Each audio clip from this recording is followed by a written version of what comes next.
Some sins don't stay buried. Some debts don't stay unpaid. And some dead girls don't stay quiet. I want you to think about your best friend right now. The one who knows your darkest secrets. The one you call at 2 a.m. when life falls apart. The one who has seen you ugly cry, seen you fail, seen you at your absolute worst and still chose to stay. Now I want you to ask yourself something that might make you uncomfortable. If your best friend had something you wanted so badly it kept you up at night, what would you do? Welcome to Cammy the storyteller. Her name was Sandra, and her best friend's name was Joy. And Joy is dead. What happened between these two women, two best friends who shared a dorm room, shared dreams, shared secrets, is the kind of story that makes you lock your doors and look twice at the people who smile at you the most. Because the most dangerous enemy you will ever have is not a stranger. It is someone who already knows exactly how to get close to you. Stay with me, because this story does not end at the grave. It starts there. Sandra Okafor and Joy Mensah met on the very first day of university. It was one of those September mornings where everything feels like a beginning. The campus was loud and bright and full of nervous energy, parents dragging suitcases, freshers trying to look like they weren't afraid. Sandra was standing outside her assigned dorm room with 3 bags that were too heavy and a map she had already folded wrong 3 times, when the door opened from the inside and Joy appeared. Joy. Even her name told you something. She was the kind of person who walked into a room and made it brighter without even trying. Not because she was performing. Joy wasn't like that. She was just genuinely, thoroughly alive in a way that some people are and most people aren't. She had a big laugh, big eyes, a habit of remembering details about people, what they liked, what scared them, what made them feel seen. She looked at Sandra struggling with the map, smiled, and said, "Come inside. I already figured out which bed gets more light." She had taken the darker bed for herself. That was Joy.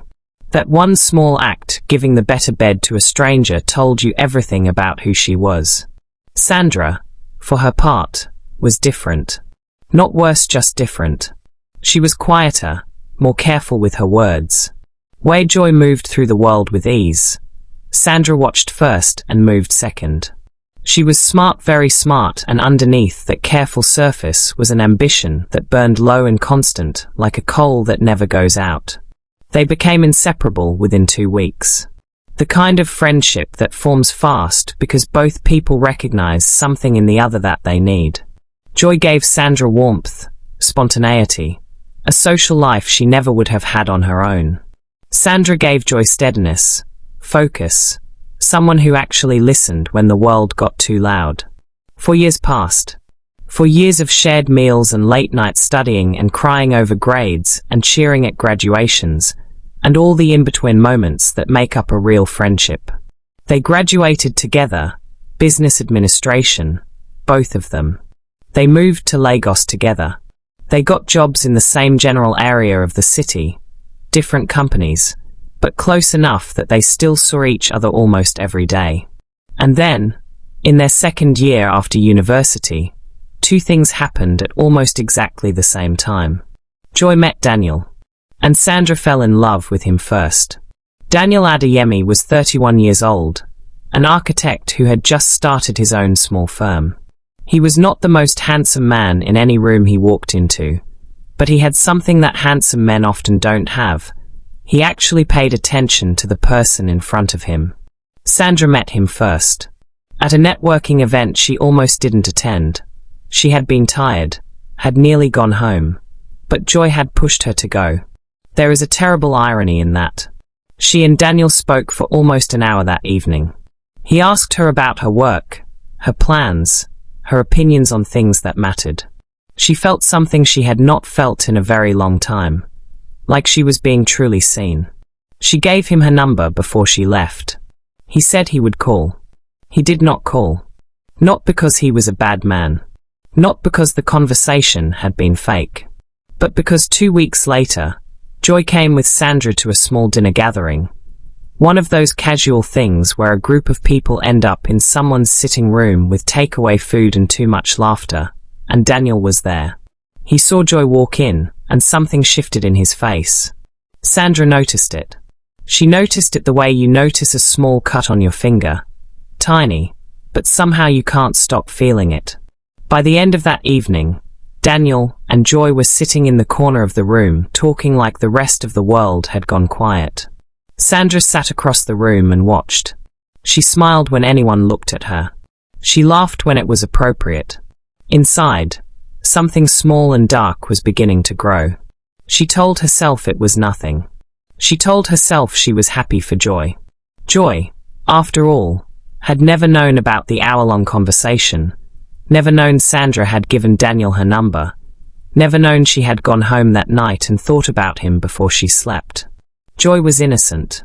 That almost made it worse. Because over the following months, as Daniel and Joy's relationship grew, as Joy started glowing in that particular way people glow when they are loved well, Sandra had to watch it up close. She was the best friend. She was the one Joy called every time something wonderful happened. She was the one Joy asked, "Do you think he is the one?" "Yes," Sandra said. "I think he is." She smiled as she said it. And she meant something different by it than Joy understood. By the time Daniel proposed to Joy, 14 months into their relationship, at a small restaurant with fairy lights and flowers, Sandra had stopped sleeping properly. She lay awake night after night, replaying that first conversation, asking herself the question that jealousy always asks. Why her? Why not me? And then, what if it didn't have to be her? That was the moment. That single thought. That was the door she should have closed and walked away from. She did not close it. She walked through. Sandra did not wake up one morning and decide to be a monster. That is not how people like this work. They don't decide all at once. They decide in small pieces, each one feeling almost reasonable, almost justified, until one day they look back and can no longer see where they crossed the line. It started with information. Sandra knew everything about Joy. Every weakness, every fear, every secret. She knew Joy had once cheated on an exam in her second year. A small thing, long repented of, but real. She knew Joy had been briefly engaged to someone before Daniel, a relationship that ended badly and that Joy had never told Daniel about. She knew Joy struggled with anxiety and sometimes, in her worst moments, turned to sleeping pills that she was not supposed to mix with alcohol. Sandra began to think about how to use these things. First, she planted seeds of doubt. Small ones. She would say things to Daniel in passing. Careful, gentle, things that sounded like a concerned friend. Joy has been so stressed lately. I hope she's okay. Or, Joy mentioned something from her past the other day that worried me a little. I'm probably overthinking it. She never said anything direct. She never accused Joy of anything. She just murmured. She murmured in the dark corners of Daniel's mind and waited for seeds to sprout. It wasn't working fast enough. The wedding date was set. 6 months away. Sandra felt the clock ticking like something inside her chest. And then she did something that cannot be explained away or softened. She went to a woman. Not a friend. Not a doctor. Not a counselor. A woman who lived on the edge of Sandra's hometown, a 3-hour drive from Lagos, in a village where the roads turn to red dirt and the houses have no numbers. A woman that Sandra's aunt had once spoken of in a whisper. A woman people went to when they wanted things done that could not be done in the ordinary way. I will not say this woman's name. Names have power, and some names should not be spoken carelessly. What Sandra asked her for, I will not describe in detail. But what she took home with her, wrapped in a dark cloth, small enough to fit in a closed fist, was something that was meant to go into Joy's food. Not all at once. Slowly. Just enough to make Joy ill. Just enough, Sandra told herself, to delay the wedding. Just enough to give her more time. She told herself she was not trying to kill her. She told herself that every time she did it. Joy got sick in November. It started as tiredness, the kind that doesn't get better with sleep. Then came the headaches, dull and constant, sitting behind her, eyes like stones. Then the nausea. Then the weight loss that happened faster than anyone could explain. The doctors ran tests. The tests came back uncertain. They used words like inconclusive, and we need to investigate further, and we've not seen this pattern before. Daniel was at the hospital every day. He held Joy's hand and told her she was going to be fine. He postponed the wedding, not cancelled, just postponed. Until she was better. Sandra was also there. Every day. She brought food. She sat with Joy when Daniel needed to rest. She held Joy's hand too. She stroked her hair. She cried, real tears, because whatever else was rotting inside her, she did still love Joy. Love and poison are not always opposites.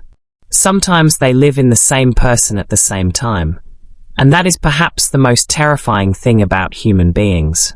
Joy looked at Sandra from her hospital bed one afternoon and said, "I don't know what I would do without you." Sandra held her hand tighter. She told herself she would stop. She told herself that after this visit she would go home and throw away what was left of what she had brought from the village. She told herself Joy was going to get better on her own, and she would stop what she was doing and everything would be fine. She did not stop. Joy died on a Thursday morning in February. She was 27 years old. The official cause of death, after a long and confusing medical investigation, was listed as organ failure due to unknown causes. The doctors shook their heads. It was rare. It was unusual.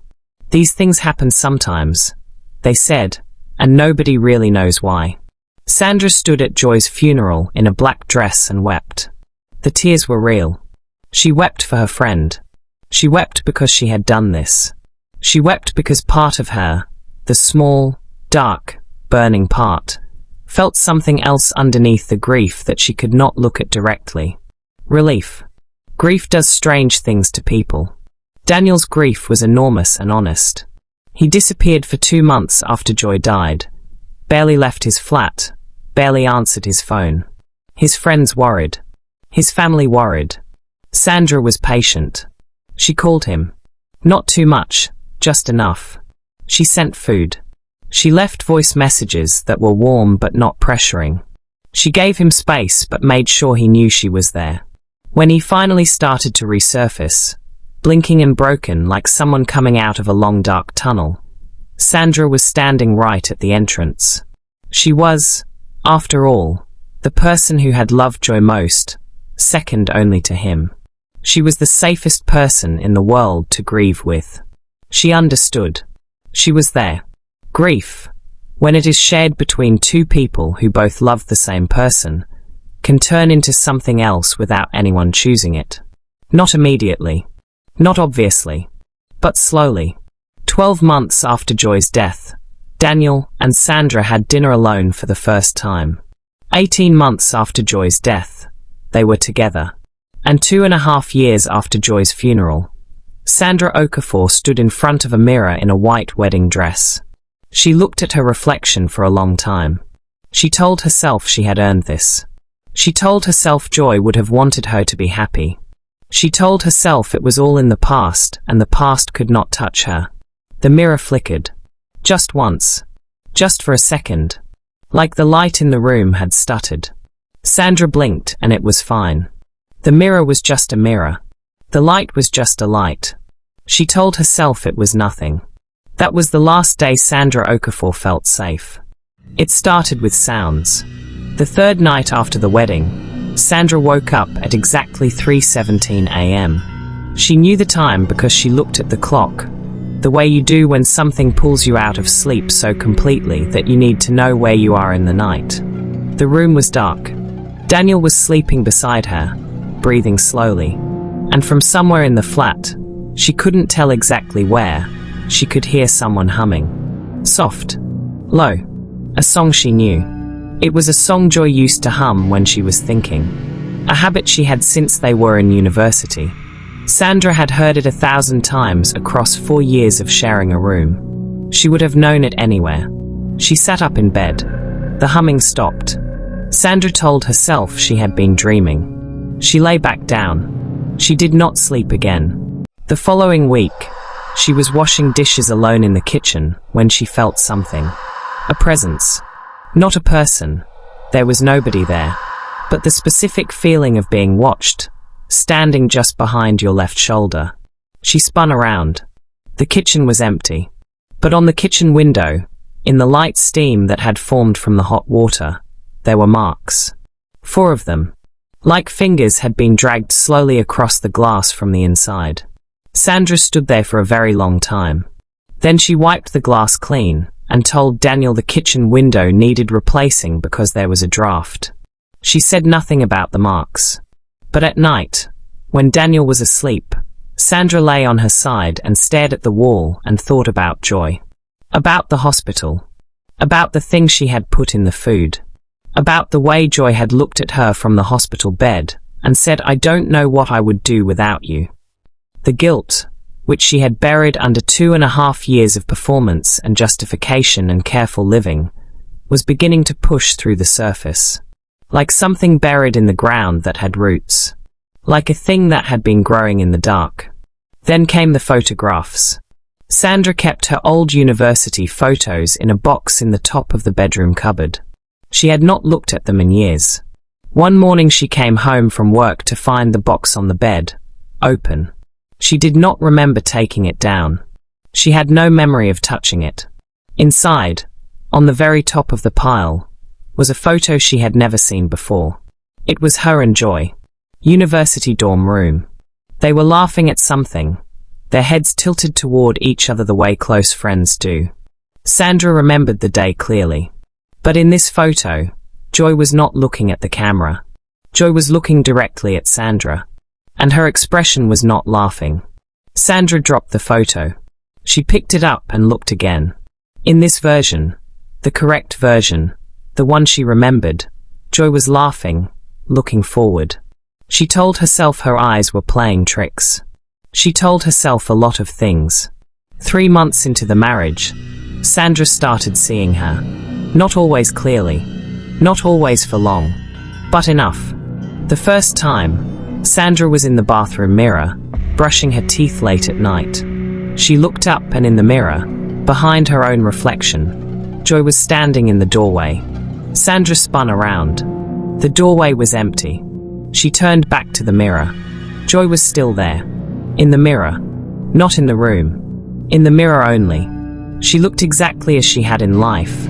Same face, same eyes, same way of standing with one shoulder slightly lower than the other. Except her expression. In life, Joy's expression had been warmth and light and life. In the mirror, Joy's expression was something that Sandra had never seen on her face before. Knowing. Just that. Not anger. Not accusation. Just a calm, quiet, absolute knowing. Sandra screamed. Daniel came running. She told him she had seen a spider. He searched the bathroom thoroughly, found nothing, and held her while she shook. He was so gentle with her. She cried into his shoulder for a long time. After that, Joy appeared regularly. Always in reflections. Never directly in the room. The bathroom mirror. The glass of the living room window at night. The black screen of a phone that hadn't been touched. Anywhere a surface could hold a reflection, Joy could be there, standing, watching, that expression of quiet knowing on her face. Sandra stopped looking in mirrors. She covered the bathroom mirror with a towel. She turned her phone face down.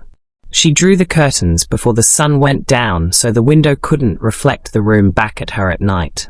Daniel noticed. He was worried. He asked if she was okay. He asked gently, and then more directly, and then with the kind of concern that had fear mixed into it. Sandra told him she was fine. Just tired. Just adjusting. But she was not fine. Because Joy had started speaking. Not in words. Not at first. Just her name. Sandra. In Joy's voice.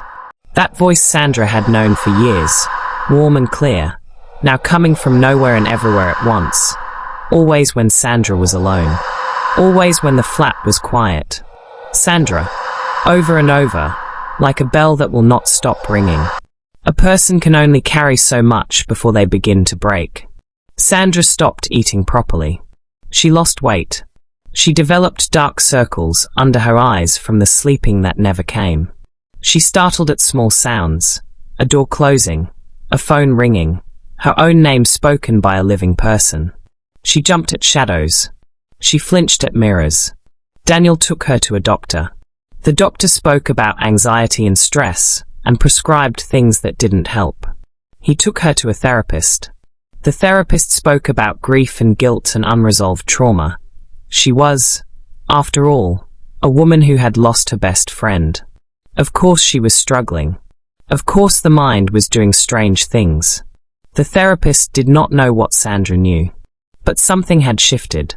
The sessions, without Sandra intending them to, began to pull things toward the surface. The therapist asked about Joy. And Sandra talked about Joy. And the more she talked, the more the guilt cracked open. She started to say things in those sessions that she had never said out loud. I feel like I took something that wasn't mine. Sometimes I feel like Joy is still here. Like she's watching me. Sometimes I feel like I don't deserve any of this. The therapist wrote things down and nodded, and spoke about grief, guilt, and survivor's guilt and the complicated emotions that follow loss. Sandra nodded along and thought, "You have no idea." Meanwhile, at home, Joy was escalating. The appearances in the mirror were longer now. Joy did not just stand and look. She moved. She would tilt her head slowly. She would raise one hand, palm out, as if pressing against the glass from the other side.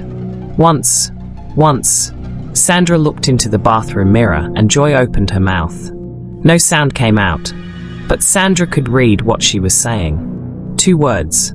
"You know." Sandra shattered the bathroom mirror with her bare hands. She cut herself badly. Daniel drove her to the hospital. She told him she had slipped. As the doctor stitched her hand, Sandra sat very still and thought about the woman in the village. The wrapped cloth. The choice she had made. She had done this. For the first time, sitting under hospital lights with her hand being stitched, she stopped running from that fact and let it sit in front of her. She had done this. She tried to go back to the village. She told Daniel she needed a weekend alone to visit an old family friend. He was concerned, but he respected her need for space. She drove the 3 hours on a Saturday morning, watching the city give way to smaller roads and then to red dirt. The woman's house was there, but the woman was not. A neighbor told Sandra, matter-of-factly, as if reporting ordinary news. She passed away last year. Very sudden. Sandra sat in her car at the side of the red dirt road for a very long time. She drove back to Lagos. That night, Joy appeared in the bedroom window. Not the bathroom. Not the kitchen. The bedroom, where Daniel lay sleeping. Sandra saw her from across the room, that still, watching figure in the dark glass of the window. And for the first time, Joy was not looking at Sandra. She was looking at Daniel. Something broke open inside Sandra in that moment.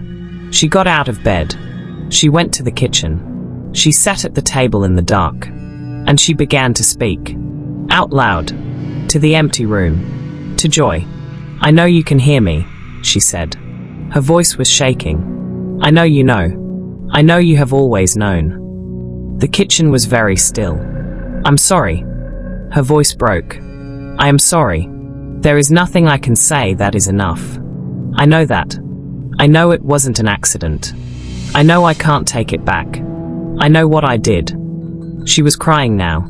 The kind of crying that has been held in for too long and comes out like a flood. "I loved you," she said. "That is the worst part. I loved you and I still did this. I don't know what that makes me. I don't know what kind of person does something like this to someone they love. I don't have an answer for that." She put her head on the table. "I don't know how to fix it," she whispered. "Tell me how to fix it." The kitchen was silent for a long moment. And then, from directly beside her ear, so close, so impossibly close, warm and real and unmistakably Joy, a whisper. "Tell him."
This story is about what jealousy does to a person when they feed it instead of fighting it. Jealousy is not the problem. Every human being alive has felt jealousy. It is a feeling, and feelings are not sins. They are signals. They are your mind telling you something, usually that you want something you don't have, or that you fear losing something you do. That is human. That is normal. The problem is what you do next. Sandra felt jealousy and she fed it. She let it sit in the dark and grow roots. She let it become resentment, and then obsession, and then something with no name that led her to a woman in a village and a cloth in her fist and a best friend's food. And here is what nobody tells you about that path. It does not end with you getting what you want. It ends with you losing everything, including the version of yourself that was worth keeping. Sandra did not get Daniel. Not really. She got a man who was always someone else's. She got a marriage built on a grave. She got a home full of reflections she could not look at. She got every single thing she thought she wanted. And it was hollow, every piece of it, because it was built on what she had destroyed. Evil does not pay. And I want you to hear that not as a moral lesson from a story, but as a practical fact. It does not pay. What you take by force, whether that is a relationship, a position, a life, it will never sit right in your hands. It will always feel wrong. And the guilt of it, if you're a person with any conscience at all, will find a way to the surface. It always does. It always does. And Joy. Joy, who gave a stranger the better bed. Who remembered every small thing about the people she loved. Who said, "I don't know what I would do without you," to the very person who was killing her. Joy deserved better. Joy deserved everything. Hold your real friends close. Treat them with the love they deserve. And if jealousy knocks at your door, and it will, because you are human, let it in for a moment, look at it honestly, and then show it the way out. Because the alternative is a mirror you cannot look into, and a voice that will not stop calling your name. Thank you for listening to Cammy the Storyteller.